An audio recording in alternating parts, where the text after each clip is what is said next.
Ladies and gentlemen, nice to meet you again. My name is Andrew. The keynote speech of this session is entitled The Fuzzy Theory, Implication for the Identification and Education of Gifted and Talented Students, which will be delivered by Professor Uğur Sak, and Dr. Gui Yok will be the chairperson. Dr. Gui is a graduate of the College of William and Mary, and she served as the editor of the journal Gifted and Talented International while she was in the United States. Now, Dr. Gui is the principal specialist for gifted education of the Ministry of Education in Singapore. Now, without further ado, please put our hands together and let's welcome today's chairperson, Dr. Gui Yok. Thank you. Can you all hear me loud and clear? Happy Saturday, everyone. And for our friends in Taipei, Xia Wu Hao. I'm Tri Quek from Singapore, and I'm the chairperson for this afternoon's keynote address by Professor Uğur Sak from Turkey. It gives me great pleasure to introduce him now. Prof. Sak is a professor of special education at Andalu University, where he established a gifted graduate program in gifted education. He founded and worked as the director of Center for Research and Practice for High Ability Education at the university. He's currently the editor-in-chief of a peer-reviewed journal, the Gifted Education International. Prof's scientific research has focused on developing original models for the identification and education of gifted students and assessment of creativity and intelligence. He developed the first national intelligence scale in Turkey, Andalu Sak Intelligence Scale. He's the author of the Selective Problem-Solving Model, Creative Reversal Act, and the co-author of the Creative Scientific Ability Test, as well as the Test of Scientific Creativity Animations for Children. In 2016, Prof. Sak was the recipient of the Best Academician Award in Education, selected by RD Education in Turkey. He was the principal investigator of a nationwide project in Turkey, supported by the Ministry of Education, to develop the first national K-12 curriculum for the education of talented students. His most recent work is on the fuzzy theory of giftedness, which is the topic of his keynote this afternoon. I present to you Professor Uğur Sak.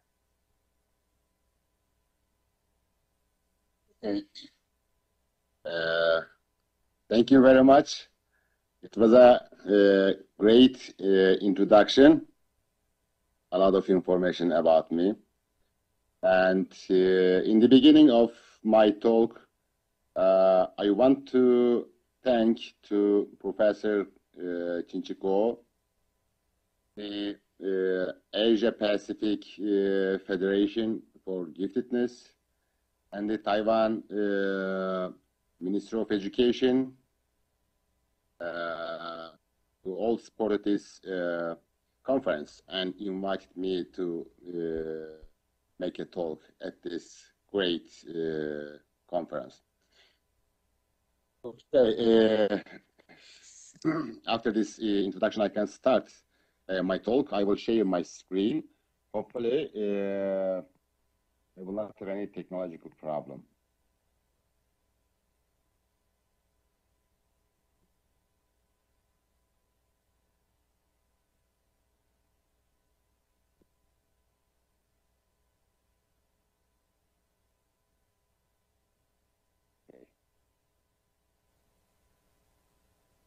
Here, my outline.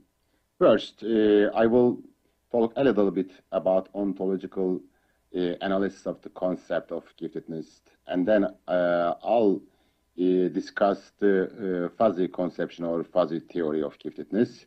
That is the main topic of this speech. And then I will also present some implications for the identification and education of gifted and talented students. First of all, the concept giftedness, we should accept that the concept giftedness is a product or reproduction of a culture, or our culture, that is rooted in artifacts, social facts, and mental facts. Artifacts are products that we create. Social facts are organizations such as National Association for Gifted Children in the United States is a social fact, for example. And mental facts are our mental constructions, our beliefs and thoughts and thinking. Here, the concept giftedness is a mental fact, not a biofact. We mostly believe that it is something in the brain, in our brain as a biofact, but indeed, it is our mental construction. This provides psychological framework for a culture. If we accept this claim that the concept giftedness is a mental fact, not a biofact, then this conclusion would be inevitable. Mental fact system is the giftedness is the sum of mental facts and the way we organize them. Again, giftedness is the sum of mental facts and the way they are organized. Because mental fact systems are the sum and organizations of mental facts of a culture. For example, let's take Renzulli's 3D conception. There are three components in this theory, and in DMGT proposed by Ganey, it has different components, but all these theories propose a different number of components. Also, the components come together differently. For example, in 3D conceptions, an intersection is required for the emergence, for manifestation of giftedness. But in the MGT theory, there is no intersection to manifest your giftedness. Here, based on this analysis, I will propose three issues, three problems inherent in conceptions of giftedness. The first, a lot of scientists have dealt with these problems in the last probably 1 century. You will see all these problems in many conceptions of giftedness, also in the fuzzy conceptions of giftedness too. I have to check my time at the same time. The first problem is threshold problem, and the second problem is composition, and then third, conditionality and typology problems. I will talk a little bit about this. The threshold problem is about the borderline of giftedness. There's a paradox, Sorites paradox, which refers to vague concepts with a borderline range of application. So, we usually consider some people bold, some people not bold. But what is our criteria to call somebody bold and another person not bold? How many hairs are needed for someone to be not to be bold? Or how many hairs I need to lose to be called bold? So, applied in giftedness research, we usually say 130 IQ is for giftedness, or 1%, 2%, 3%, 5 or 10%, even 20%. This depends on the theory of giftedness that you deal with, or the country where you live. Countries have different criteria for giftedness in terms of threshold of ability. So, but the thing is that if we consider 130 IQ as gifted, but there is not much, no significant difference between 130 IQ and 129 IQ. So, one IQ point doesn't make much difference in the amount. In this case, we should accept also a child with 129 IQ. Then there is only one point between 129 IQ and 128 IQ. If we accept 129, then we also accept 128, because one doesn't make much difference. So it goes on. Then we come to a point that we have to accept a child with 100 IQ and accept him or her as gifted, and it goes on. But because it's a paradox, you can start reverse. For example, you can say, claim that a child with 100 IQ is not gifted. So we will say, yes, it is. He is not gifted. So also, a child with 101 IQ is also not gifted, because there is only one IQ point between 100 and 101. So if you go up, then we come to a point that we will not accept a child with 130 IQ. He is not gifted. We will not accept that. But if we, take different criteria like this, McBee and Makel recently carried out a research. They, tried the effectiveness or efficiency of different criteria, and in this study, if we use different cutoffs, different combination rules, and more than one domain, let's say language arts or mathematics or other domains, and the population, the whole population, almost 0.65% of the whole population is gifted, or up to 87% of the whole population is gifted. So if you use different cutoff combination rules and more than one domain. So how can we, discuss and convince public or, stakeholders or government agencies that 0.65% to 87% of the population is gifted? That is so much, range. Second problem is composition problem. The question is, what makes giftedness? In conceptions of giftedness, there are many components. But which components make a person gifted? And there are many numbers. How many numbers are needed to be gifted?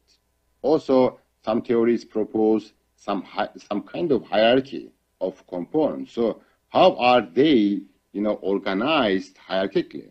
So this is another problem in conceptions of giftedness.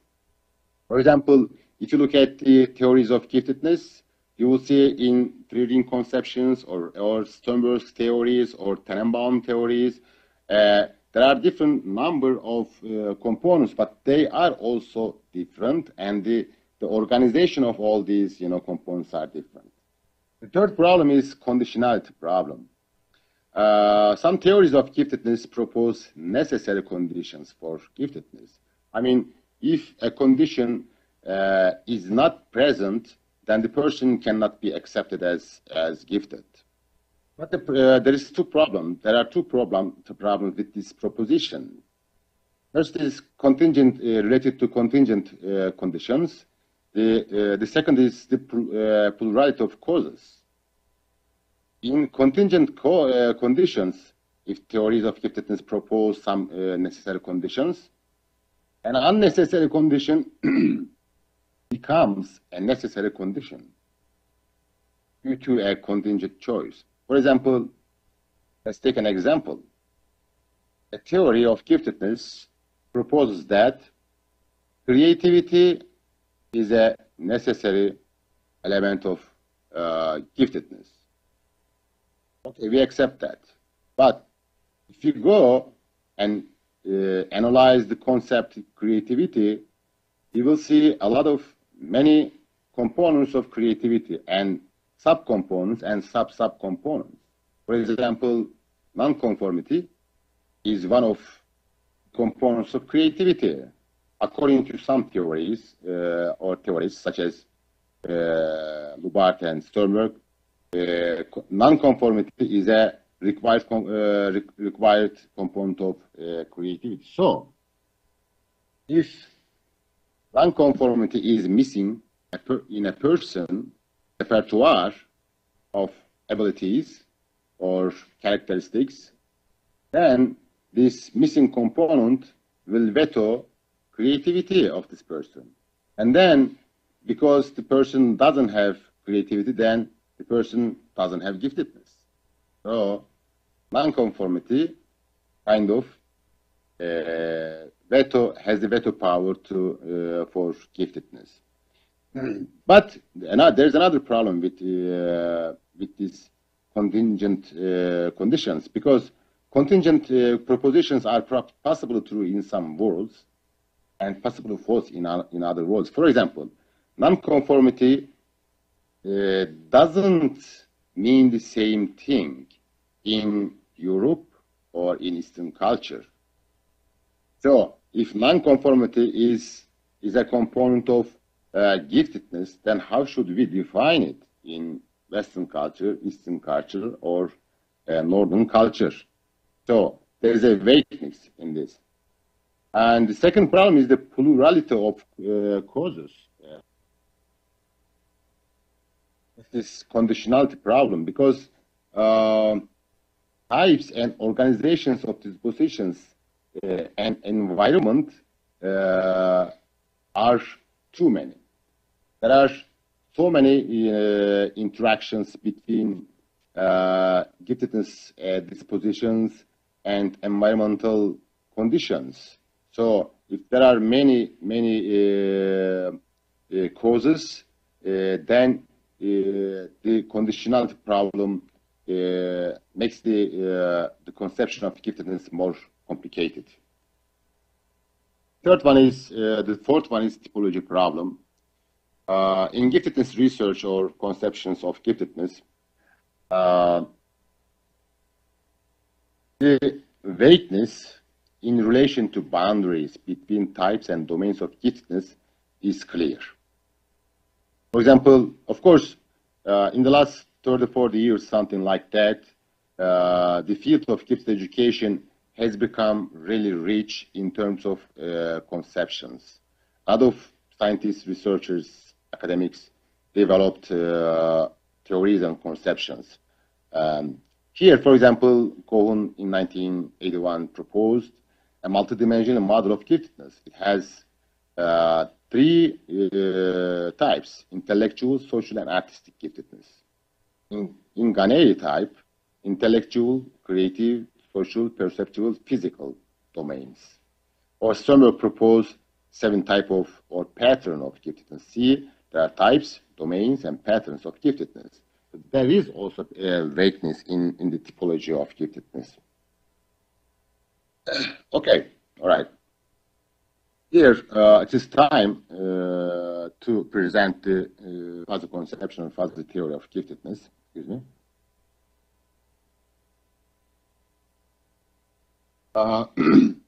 First, beginning, I should define the concept giftedness according to fuzzy theory.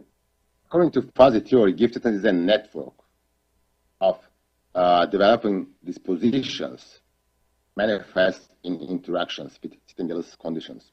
So here, I should take your attention to 3 terms here.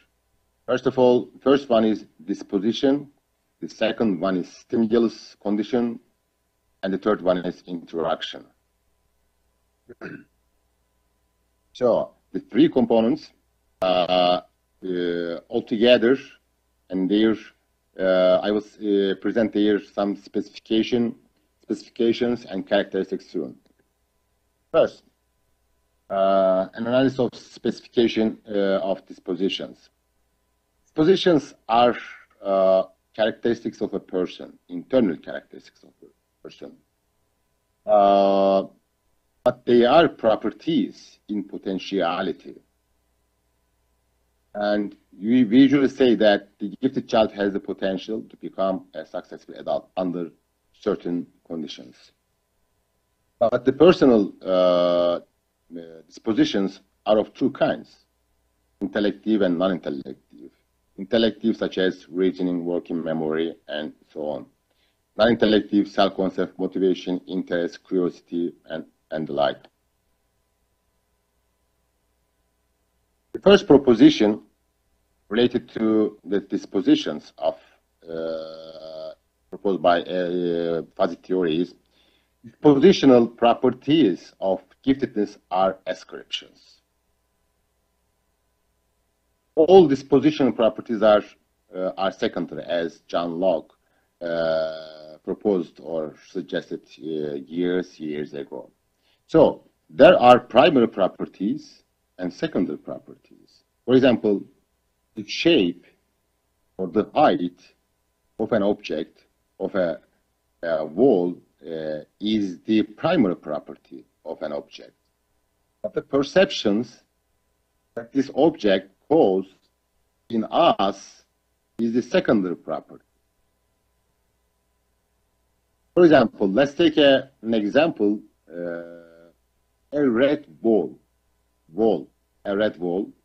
Here, you see the red wall, the size, the height of this red wall is the primary property. But the color, but it is red, color is not its primary property.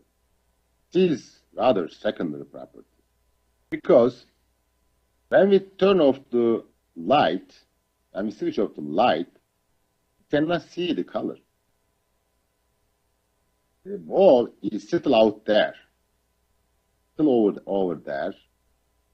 The weight, the height of the wall do not change, but when we turn off the light, the color changes. We see no color. So then we can safely propose that color of the wall is not primary property. It is secondary property, or it is created by our mind as a reaction to the primary property of the object. So we have come to this conclusion. Giftedness is not a property of a person. It is our reaction to manifest dispositions, which are behaviors. Second proposition theory is that a disposition of giftedness is stimulated by a multiplicity of diverse stimulus conditions. Positions of giftedness can be characterized as multi-track. Multi-track dispositions correspond to more than one pair of stimulus conditions. And as manifestations, you interact with more stimulus conditions, then you have more ways to manifest giftedness. This is contrary to the single track dispositions. They correspond to only one pair of stimulus conditions. For example, if one stimulus condition is present, then single track manifests itself. But giftedness is not like that. There should be more and more ways or stimulus conditions present so that giftedness can present itself in multi-track. Let's take interest, for example. Interest is one disposition of giftedness as non-intellective. A child's interest for science can be aroused in many ways. For example, by seeing a dinosaur, by watching a documentary movie, by going to a museum, and the like. If interest is just one disposition entering into construction of giftedness, which has many dispositions, then giftedness should be a multi-track. Here are our consequences based on this position. There are multiple possibilities for manifestations of giftedness. There's not just one way. Then the manifestation of giftedness is a probability only, even under appropriate conditions. The third proposition, positions have causal relevance to their manifestations. As this proposition proposed by McKittrick, but it could be nicely applied to giftedness research. Positions are the sort of canonical dispositions, which is formulated by Choi as this. X would manifest M if it is exposed to C at T. This is a person. First, a person would manifest giftedness if it is exposed to such and such conditions at a certain period of time, let's say. Canonical dispositions exhibit their typical manifestations in response to being situated in corresponding stimulus conditions. It's very important. Appropriate stimulus conditions, under appropriate stimulus conditions. For example, let's take an example, an art student who is going to university, an art school, which is full of artists and a lot of challenging tasks. This art student is expected to create a unique style during her studies. And the time she spends in the art school and get experience from her teachers, professors, and exposed to a lot of art stuff. And there is an appropriate condition, stimulus conditions for the student. The only thing is that the student would manifest her artistic ability or a unique style of art, which is the manifestation of giftedness. And she is present in this school during her education in the school. So there is the appropriate condition for manifesting artistic creativity. But if this student doesn't manifest this artistic style, new artistic style, or high artistic ability, then we cannot claim that this student has giftedness in arts. Consequences of this proposition. Giftedness can be explained in terms of manifest properties in stimulus conditions. In art school, one student in art school, she's supposed to create a new style.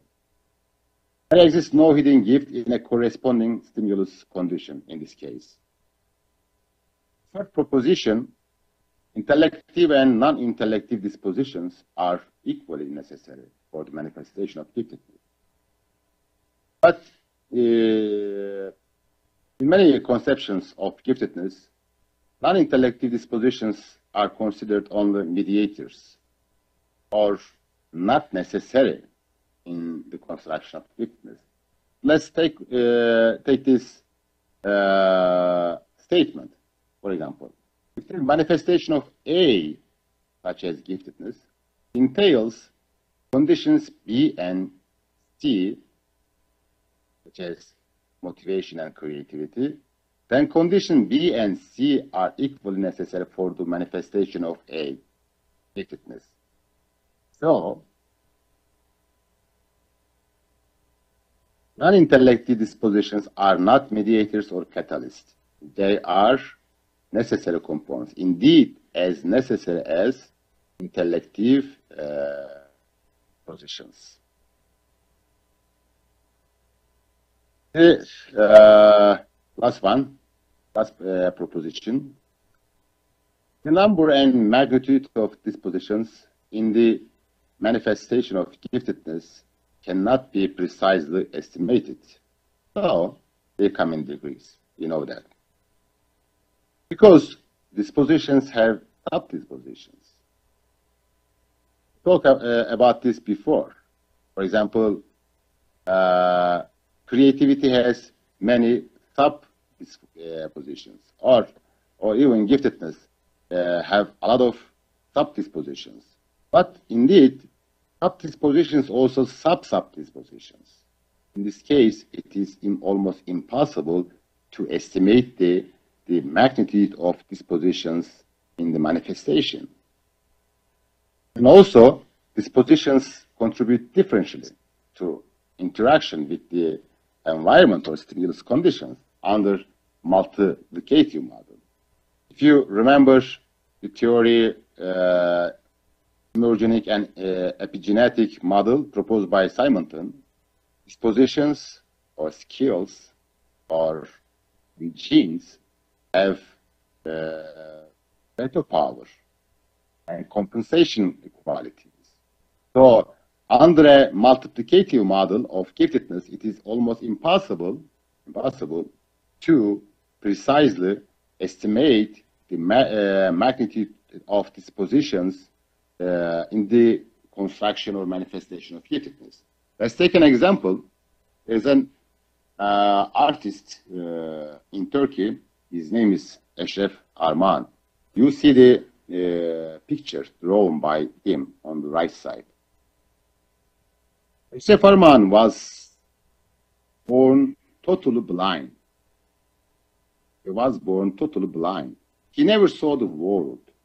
But as you see the picture, the painting on the right side, draw, they could paint. People are kind of surprised how he could do that. By his fingers. They call him man who sees the world by or with his fingers. Those, of course, from his childhood to date, he was also taught by his friends how is the environment, how is the world. But he learned shapes, perspectives, shadows, everything, but not color, of course. He doesn't know colors. And he is drawing something. Somebody has to tell him or show him the color so that he can pick up the right colors, yellow or green. If he's, for example, drawing some grass, he will pick up, green color over there. But he knows grass is green. He knows sky looks blue or gray or sometimes white. He knows that. So, if we think that this man, this artist, doesn't see, but seeing is the most essential disposition of artistic ability. Can somebody refute this? Use this? Without seeing, growing or developing an artistic ability is almost impossible. But he did this. He achieved this. This is interesting. So, these are our consequences. No single disposition has the lion's share in giftedness. Even without seeing, you could be a good artist. The specific disposition is not necessary for the manifestation of giftedness. Other times we accept that high intelligence, yes, high intelligence is required for giftedness.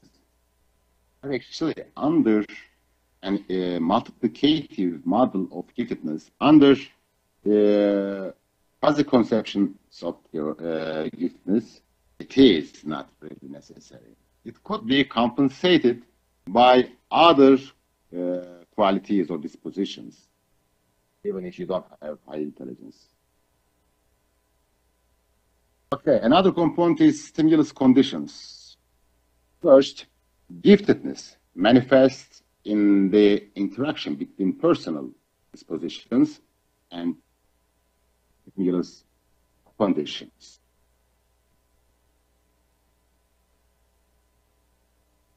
It could be internal stimulation or external stimulation. Here, in the beginning, we should define some concepts here, terms here. A stimulus is any situational variable, and a stimulus condition is any situational state or assemblage of stimuli. The environment, if you look at this from this perspective, the environment is full of stimuli. But according to Gibson, they are not all active. Some are active stimuli, some are potential stimuli. Everything is actually potential stimuli, unless it activates at least something, a disposition. I mean, at least it stimulates something. After a potential stimuli stimulates something, then it becomes active stimuli. But there are also external stimuli, internal stimuli. External stimuli are those out there in the environment. Internal stimuli are in us. Emotions, feelings. For example, my emotions can stimulate my thinking. The feelings or my thinking can stimulate my feelings. There are two types of stimuli. First proposition related to stimulus conditions. First, stimulation is a personal experience. You know, a stimulus is generic. A chair is usually a chair for everyone. Of course, there are some specific chairs that has different meanings for different people. But a chair is usually a chair. But when we interact with the chair, we have different stimulations. Everyone has different stimulations with the same chair. And we could say that a stimulus is generic, but stimulation is personal, very unique. For example, books. Two children reading the same book exactly in the same environment do not get the same stimulation. Each one gets different stimulation. Or a room full of books do not stimulate the same dispositions for all children. When other children go into the room, they get differently stimulated. Some one's curiosity is stimulated by the same book, but another's reading dispositions or something else stimulated. Then the question is this: what kind of environment is conducive to giftedness or talent development? Or another question: how is a child stimulated to engage in talent development? Unfortunately, we usually have asked the first question. We always ask because what kind of environment, what kind of environment I design, then this environment should be good to promote giftedness or talent development. I think that is wrong question. We ask the second question: how is a child stimulated to engage talent development? Because, as I said, stimulation is unique and personal. And this is the consequence. Stimulus loses its supremacy and stimulation becomes a major mechanism in talent development. It doesn't matter how rich environment you design, has no guarantee that it, promotes giftedness. Because stimulus is generic. Rich environment is generic. It is not active, it is passive stimulus. Unless a person, a child, gets engaged with this environment, then this environment becomes active. Then stimulus-rich environment loses its supremacy. When we get into stimulation with the environment, then it becomes important for talent development. Second proposition is a stimulus condition is a temporary antecedent of, but not causally relevant to the manifestation of giftedness. It could be an init condition that was proposed by Mackey, But it was very nicely, brilliantly applied to the concept of giftedness by Ziegler and Heller in 2000 something. There are no particular set of stimulus conditions that could be relevant to giftedness. Same stimulation can be aroused by completely different set of stimulus conditions. These are the statements of the Innis condition. Let's take the example, interest in basketball. A child's interest in basketball can be aroused by watching a live game, going to a live basketball game, or talking to a coach, or playing basketball on the street, and so on. So there are different ways to arouse interest, or so there are different sets of stimulus conditions for this. There's not just one way. So the consequence of this proposition is this: no single environmental variable has supremacy in talent development. Third, talent development requires hierarchically organized stimulus conditions. Hierarchically organized stimulus conditions increase the probability of the continuity of adaptive interactions between personal dispositions and stimulus conditions. Non-hierarchical, on the other hand, non-hierarchical stimulus conditions may cause discontinuity of a particular behavior. When I say hierarchically organized stimulus conditions, for example, the child reads storybooks, she enjoys it, but afterwards there should be a hierarchy from stories to novels to others. But there is no hierarchy in the stimulus conditions, and the consequence is bored gifted students. You know that a lot of gifted students are bored in the classroom because the content of teaching is not satisfying for them. They are not hierarchically organized according to abilities of gifted children. So, now the component interactions.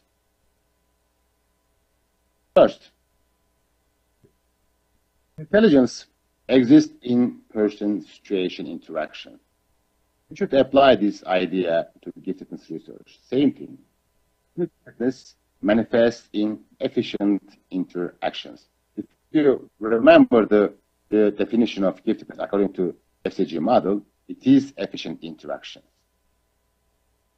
The first proposition related to interaction is: interaction is initiated by non-intellective dispositions. Here,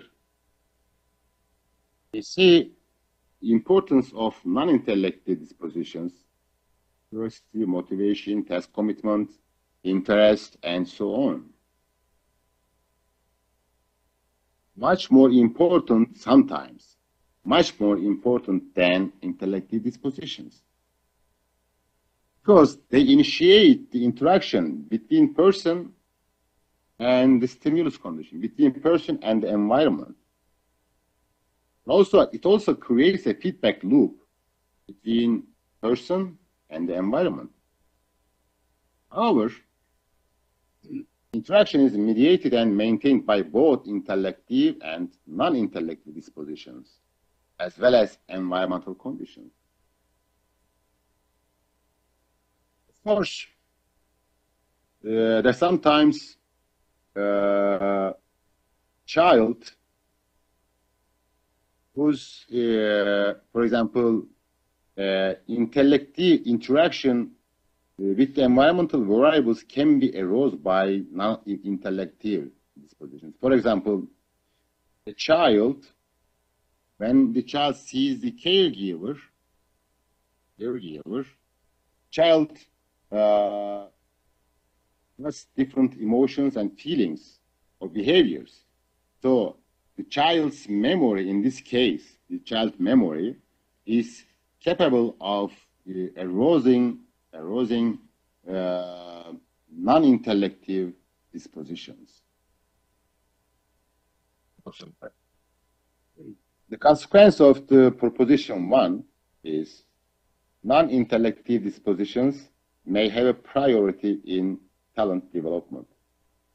Well, unless we enjoy something, we do something, we do not anymore, right?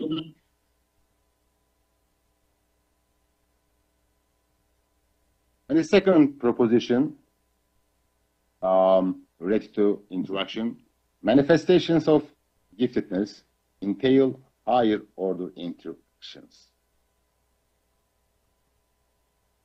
In a higher order interaction, one or more variables affect the interaction between two or more variables. So there is a interaction between two factors, two dispositions, or there is an interaction between person and environment, but another factor or variable can affect this interaction between these two things. But also, there is also interaction of interaction. So, a joint multiple effect of multiple variables then is much greater than the sum of its parts in non-additive models.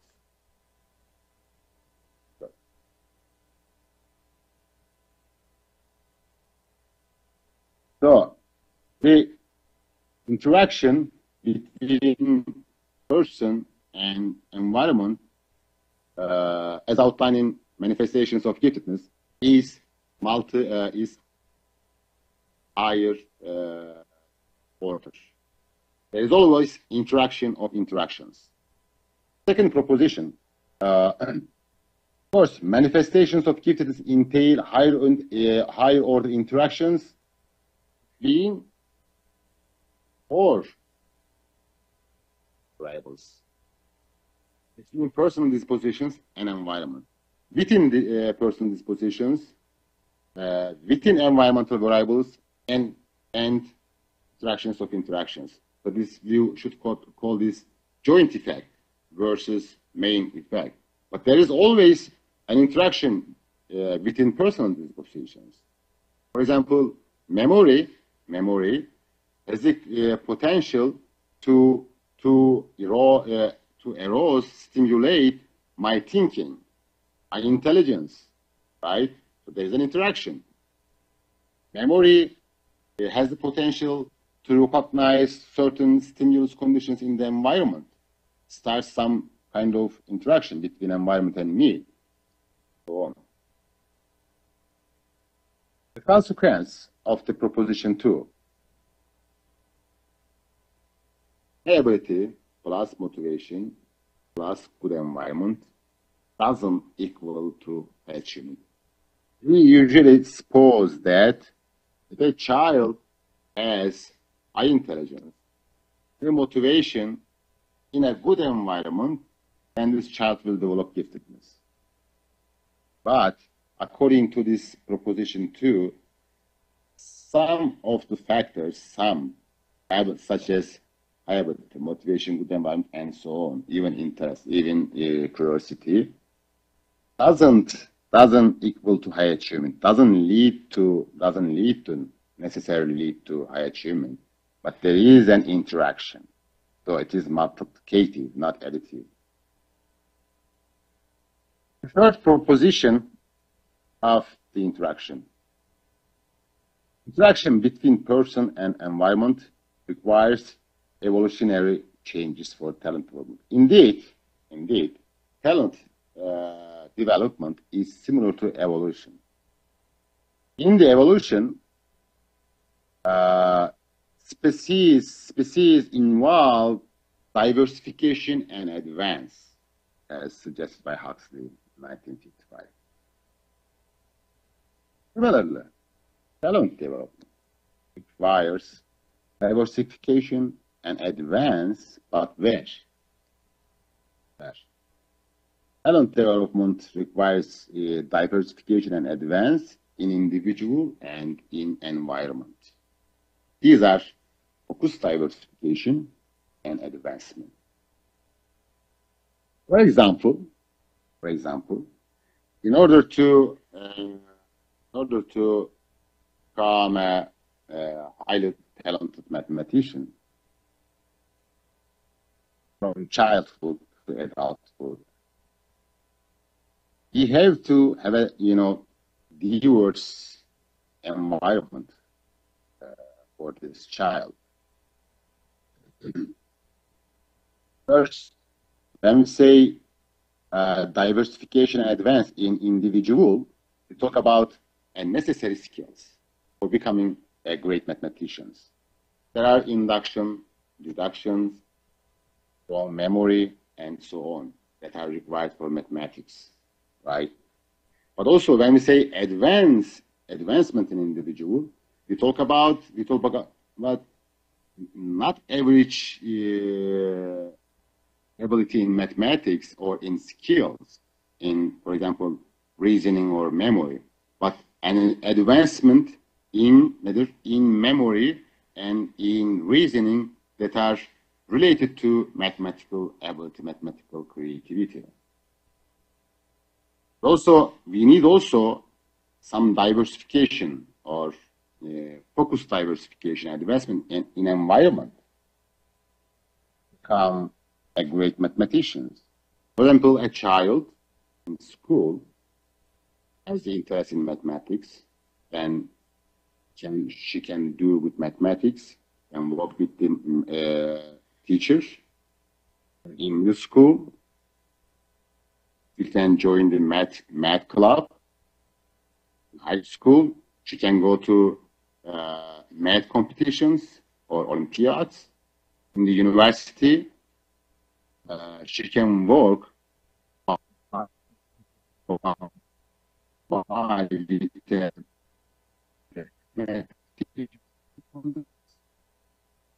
graduate years. She will do research with a math team and so on. So the environment, we have a progressive environment in accordance with the progressive advancement in the individual's or child's mathematical skills or math ability. So the consequence of this proposition is progressive adaptations of interactions and environment. But of course, is adaptations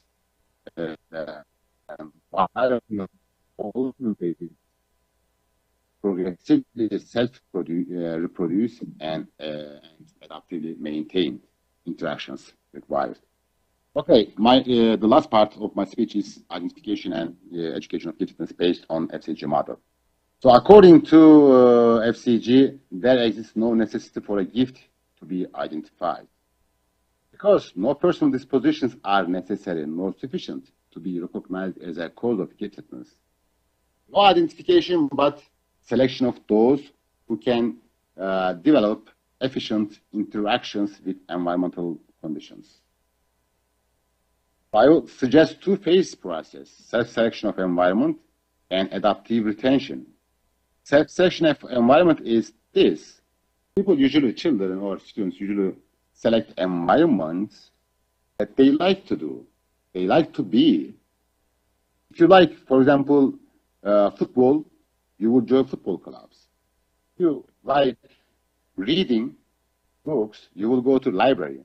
Or when you go to store, you will buy books.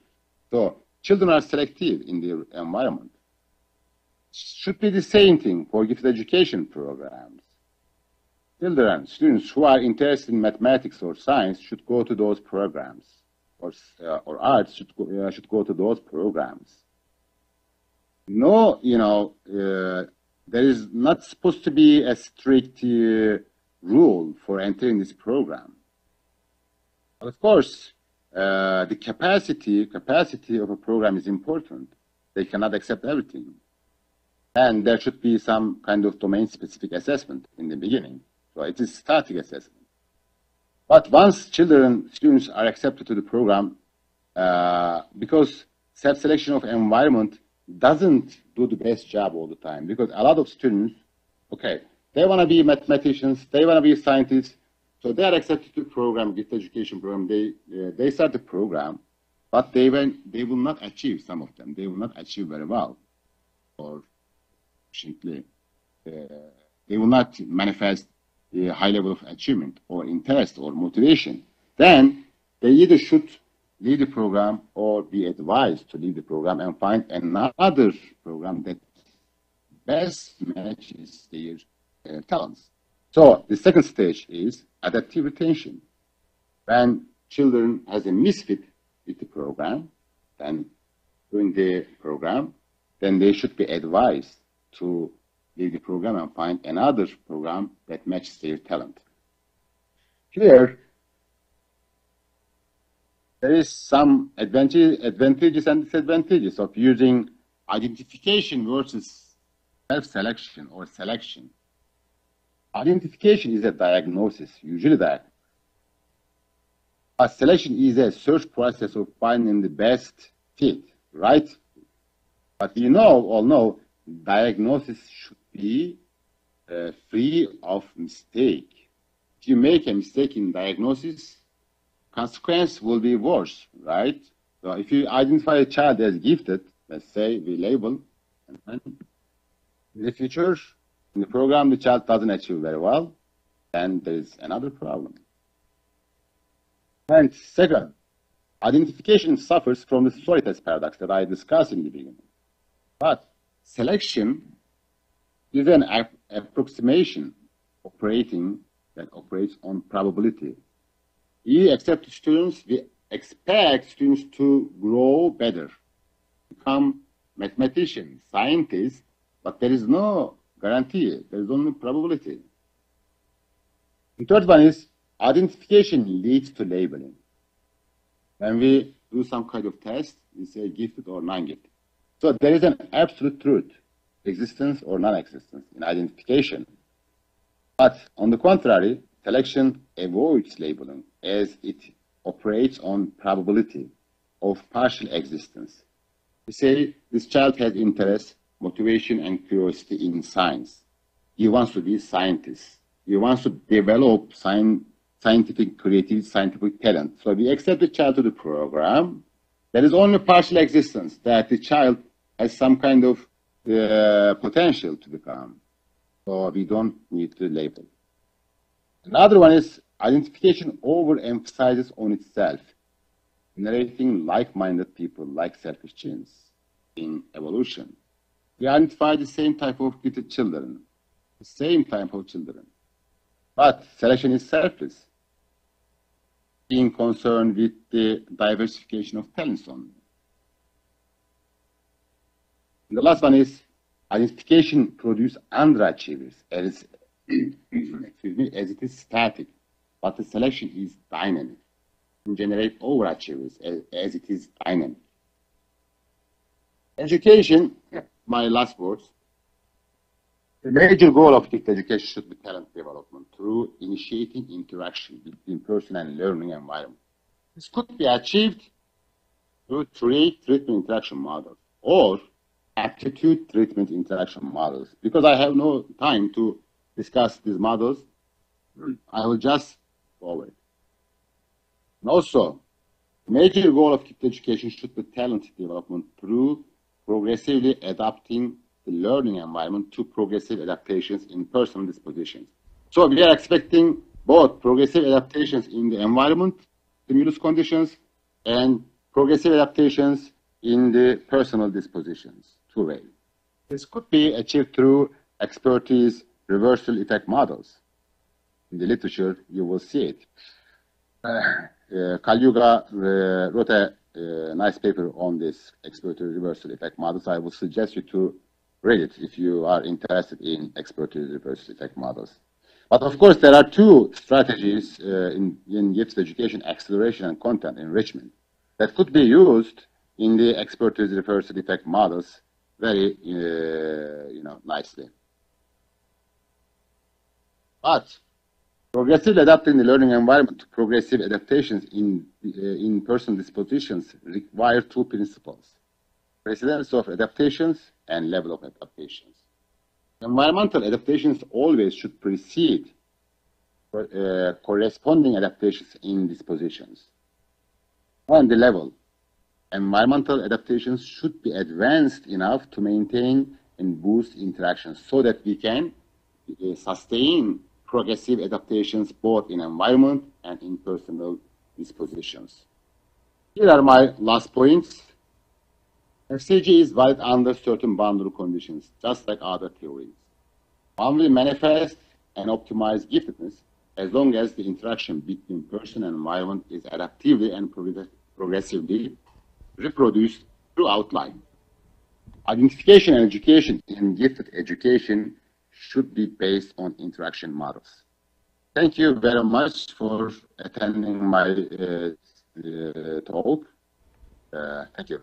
And here is the reference under the slide. If you are interested in the model, you can just read it from that book. Thank you very much.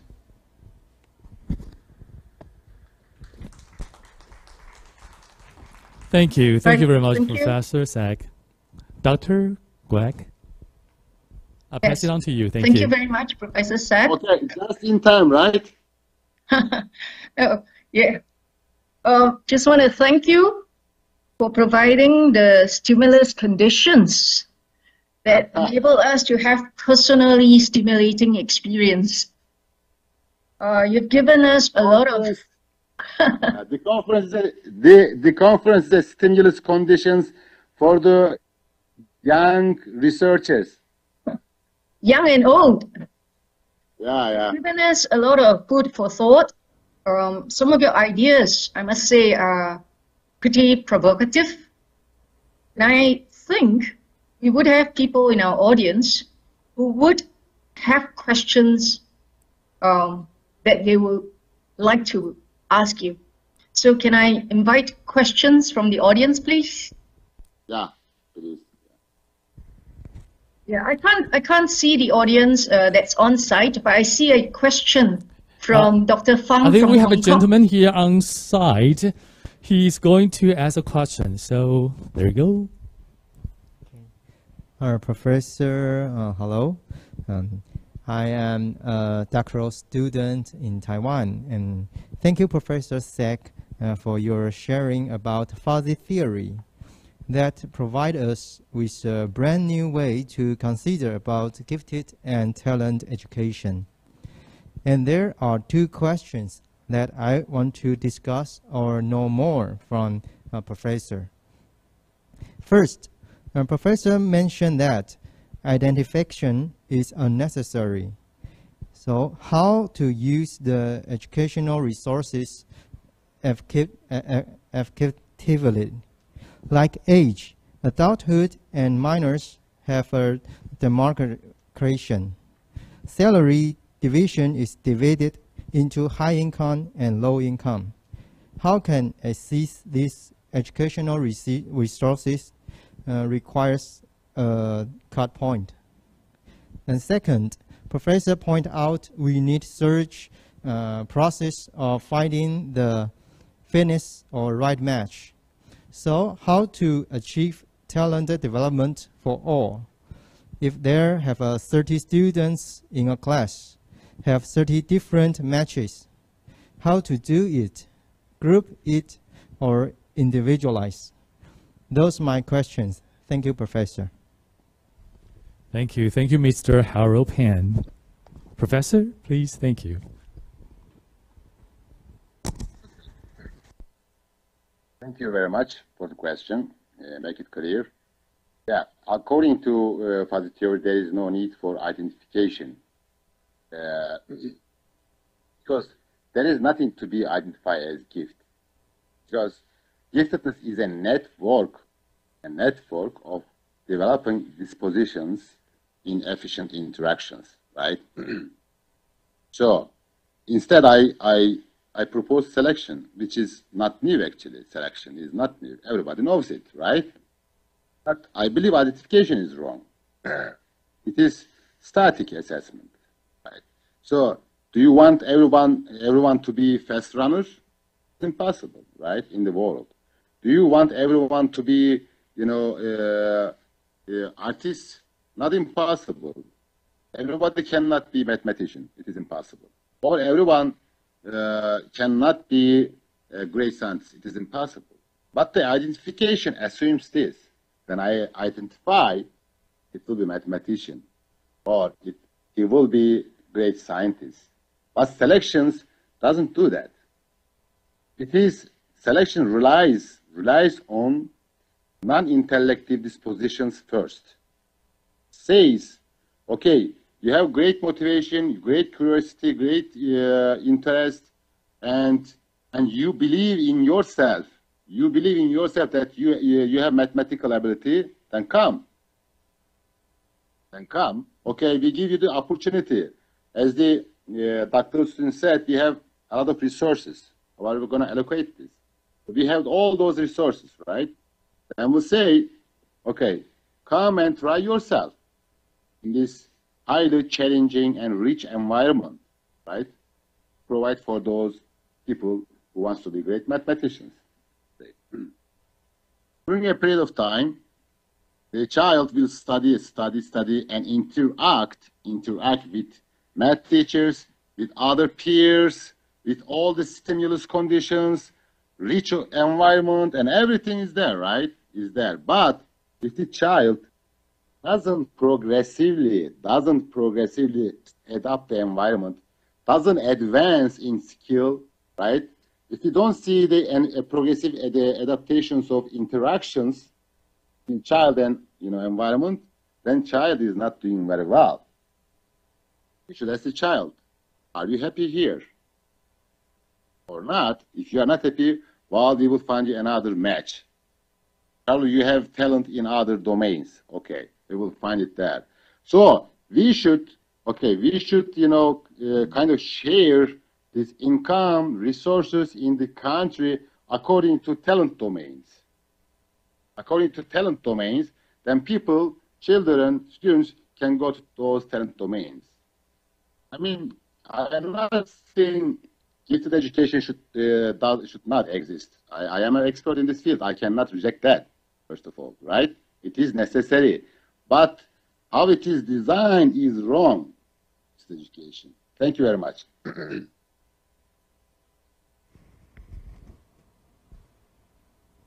Thank you. Dr. Quack, is it possible that we can invite one more question to ask? Because I think we are running out of time. Maybe, I think in the chat box there is one question raised there. Yes. Uh-huh. Yes. So, Professor Sak, here's the question. Engagement opportunities are not free for all. As you mentioned yourself, programs have capacity. It is expensive and they're not fairly distributed. So how do you reconcile your idea of, providing opportunities and then using these opportunities to select the children?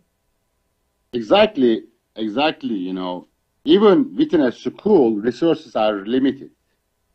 Not just a country or region, But I am not suggesting to do some static assessment, but in the beginning, I offered 2 stages of FCG, selection. The first one could be some kind of static assessment, if we need it, if it is needed, actually. But in some small-scale schools, it is not needed, right? But in large schools, it is needed.